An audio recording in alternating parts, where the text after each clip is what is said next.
COVID-19 is clearly making a comeback in Colorado. This was inevitable. What happens next will be determined by whether we heed the new warnings today. Douglas County will create its own health department to own the libs, but Dougco will also then own an expensive and complicated new government agency. Parties in Boulder are leading to hookups between students and contact tracers, calling them with bad news. And the spottings of Colorado's missing wallaby prove that a lot of people have no idea what a wallaby looks like. That's next. Douglas County is hardly the first patient to change doctors because they didn't like the strict advice their first doctor gave them.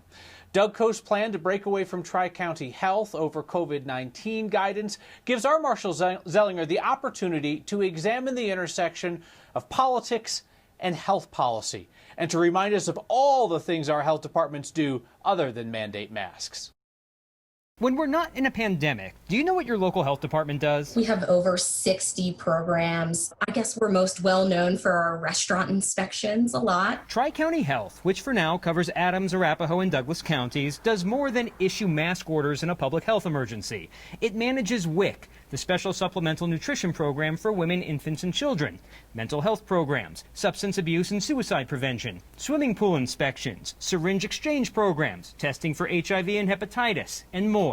State law gives county health departments authority to provide these programs, but how they're provided is decided by a local board of health appointed by county commissioners. In Tri-County's case, there are 3 board members from Adams, 3 from Arapahoe, and 3 from Douglas. Any decision requires 5 to approve, like Wednesday's mask order. Any county with more than 100,000 residents has to have a board of health and a separate public health agency. And it's so that it really is separate from elected officials. Yet it's the elected county commissioners who pick the Board of Health. And Douglas County wants to take its 3 members away from the 9-member Tri-County Board and instead create a new 5-person Douglas County Board of Health to make decisions just for Douglas County. The county did a study in 2004 to see what it looked like to create our own health department. So we can show people that we've had these discussions for many years. This isn't just something that we did snap, crackle, pop. Tri-County Health used to be Adams, Arapahoe, and Jefferson County until Jefferson formed its own health department in 1958. Then, after getting assistance during the 1965 South Platte flood, Douglas County joined Tri-County. When Douglas County joined Tri-County Health in 1965, the population of Douglas County was less than 5,000. Today it's 370,000. But Dougco does not want to reinvent the wheel. The commissioners just want their own board of health. They still want Tri-County staff to provide the services. If you're going to create your own health board, why not just your own health department and run it yourself? Because we have never said we weren't pleased with the services that Dr. Douglas and his staff were providing to us. Douglas County with its own Board of Health, if that exists, Tri-County, Jefferson County, Boulder County, Western Slope. If there's a decision or non-decision by a local county Board of Health, Kyle, state law allows the state health department to swoop in and make whatever mandate it might need to for that local health department if it's unwilling. I feel like, if anything, Marshall, through the pandemic, all of us are getting a better education on how a number of government agencies work or don't work, you know? And what's interesting is when the emergency orders are done and we're back to whatever the new normal is, you'll start to realize, man, I didn't those 58 other things that the health department does, maybe we shouldn't have gone on our own, or wow, that's the person who does those inspections. Interesting, I didn't realize. All right. Marshall rocking the glasses on glasses on glasses. You all see that. Thank you, Marshall. Hey, have a great weekend. Denver's mayor says we are losing some ground in the fight against COVID-19. Complaints in Denver about people ignoring mask orders and putting others at risk are up 60% in the last 2 weeks. The percentage of tests that are coming back positive in Denver is climbing. That suggests the potential for a surge, that there's just more out there that we don't know about.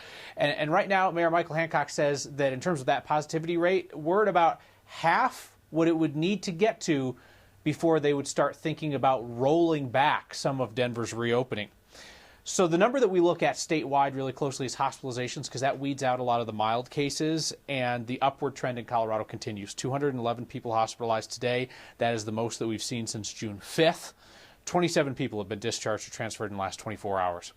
Colorado recorded 666 new COVID cases since yesterday. That raises the 7-day moving average up to 362. Again, not all these people are real sick, so that number is less important than hospitalizations. When we talk about the positivity rate, that crossed the 5% mark today. Second time it's done that in a week. We don't like that, all right? That's the number that the mayor referenced. 5% is the threshold that public health experts want to stay under, because it's a potential warning of surges to come, and that number has been steadily increasing since the end of June. Cases are the number that is most influenced by testing. Test more, find more. And for the second day in a row, Colorado set a record in tests. A day after we processed more than 9,000 tests in a day for the first time, the state blew past the 11,000 test mark. Here's the deal. This is not rocket surgery, okay? COVID-19 cases were going to increase when people let their guard down and started congregating in groups again and not taking precautions like wearing masks or washing their hands as often.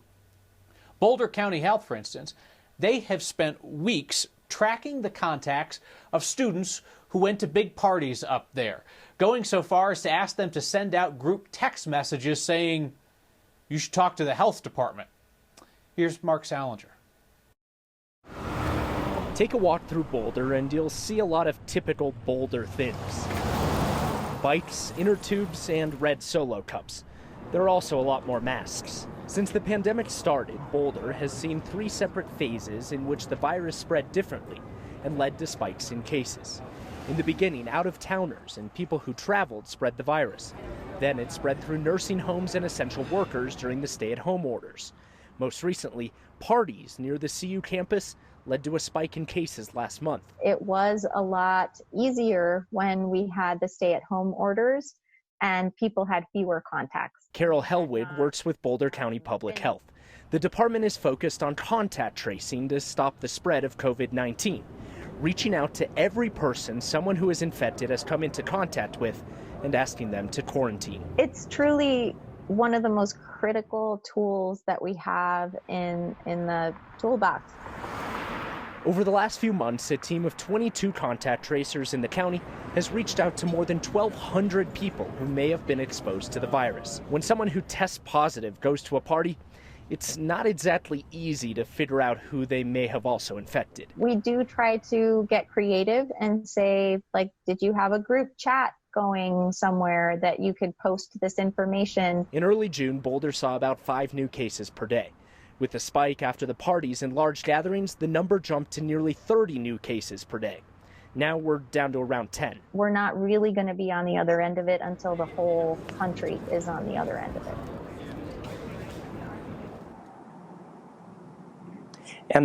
And says that the vast majority of people that they reach out to for contact tracing are cooperative and help them find the people that they've been in contact with. There are a small handful who aren't very cooperative, and Kyle, they say they fear that that could lead to a surge in cases in some cases. And Mark, obviously CU Boulder has got kids from all over the country and the world. I imagine this can get to be a pretty wide web fast. Yeah, imagine if somebody who those parties then got on a plane and went somewhere else. All of a sudden, this web of COVID infections that stemmed from Boulder now crisscrosses the country. Right. Thank you, Mark, reporting tonight from the beautiful Salinger Acres. Hey, how'd everybody do with the 99-degree temps today? We were this close to 100.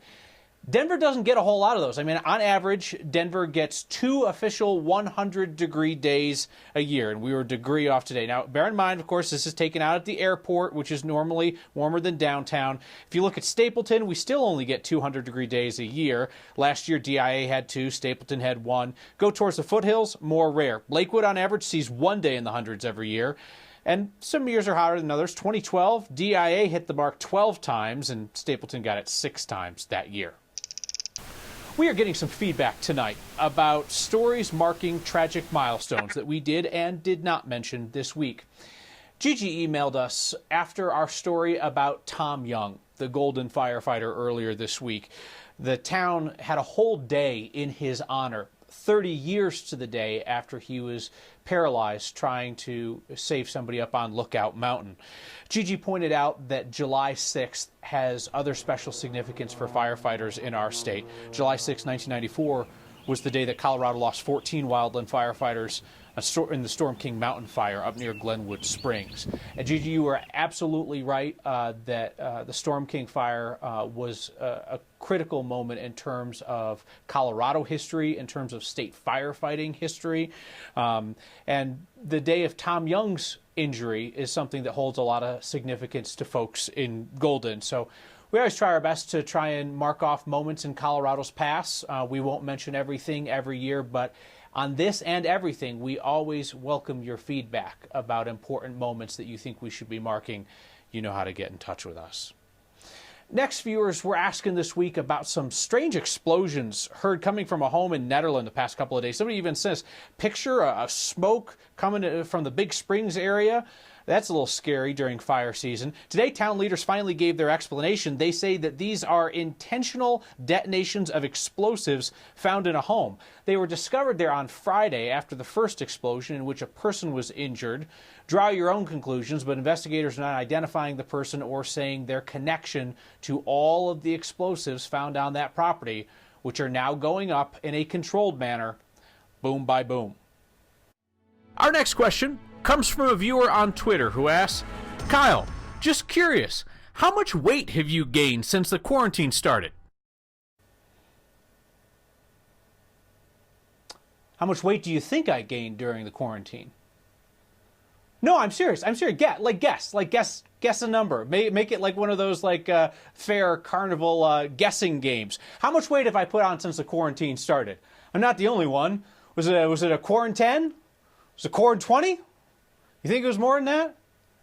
No, we're gonna have some fun. We're gonna have some fun with this. The first person to email the correct answer of the number of pounds that I've gained since the quarantine started, I will send you. I'll send you one of the logs. I don't have a lot to work with. All right. Here's the deal. You guess how much weight I've put on. I'll mail you a log. What you do with it after that is your business. The loose wallaby sparking spottings across Colorado is teaching us one thing. Coloradans are fuzzy on what various animals look like. A Friday first on Next, the cross between our manhunt for a guy with a rare talent. It's pretty impressive. Pretty impressive. And your good news. No, just that we get the opportunity to live here in Denver and come to the mountains. That's the great thing. The news does not have to make you feel terrible about the world. So let's not. Next.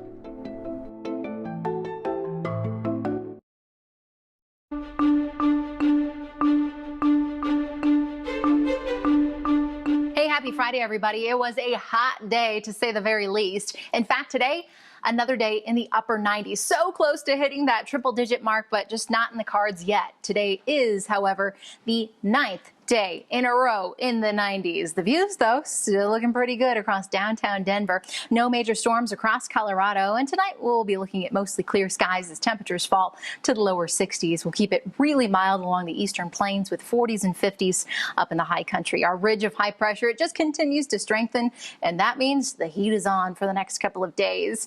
The start of your weekend, we will be back in business with the low 90s here in the city. A little cooler across the northeastern plains, but warm up in the mountains. It gets hotter on Sunday, 98. We'll bring back a chance of storms pretty much each and every afternoon next week.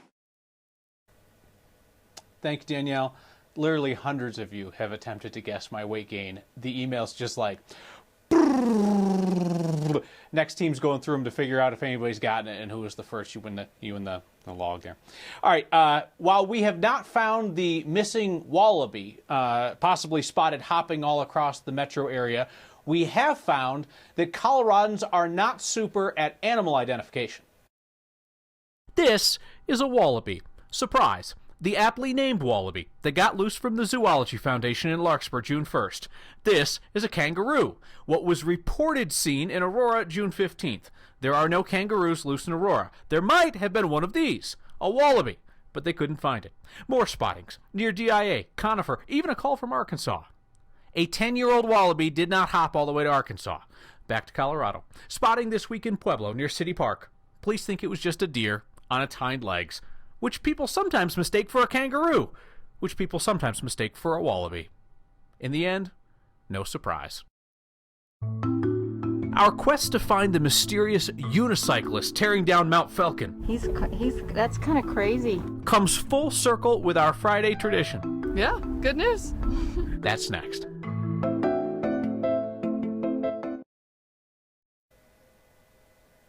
Music has remixes, featured artists, craft beer has collaborations. Not sure what to call it when two of our favorite segments around here collide into one. Like our Friday favorite, where we go out and find your good news, and our current search for the crazy, talented downhill unicyclist at Mount Falcon, the guy we can't identify. Photojournalist Mike Grady has a bit of both.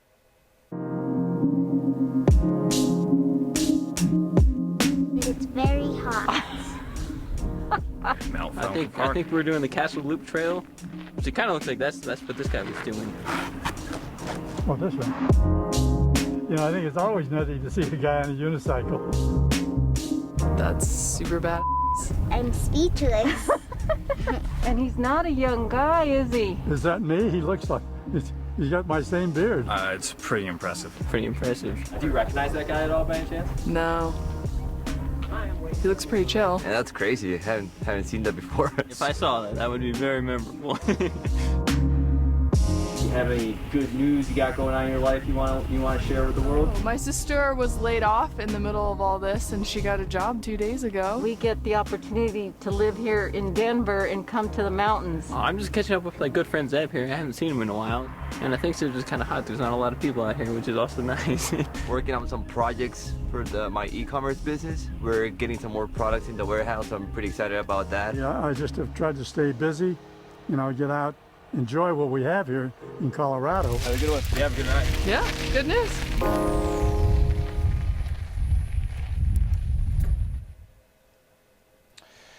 There are currently 248 guesses as to the amount of weight that I've gained. We'll discuss that. And the most Colorado thing we saw today, Denverites are being asked to stop doing it. Next.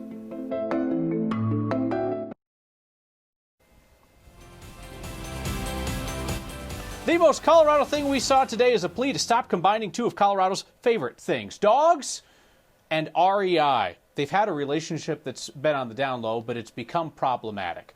So this traces back to a Reddit post by somebody who apparently works at the downtown Denver REI, begging people to stop bringing dogs inside the store unless they're service dogs. Apparently this has always been store policy, but it hasn't really been enforced, so people are like, what's more Colorado than taking my dog to shop at REI?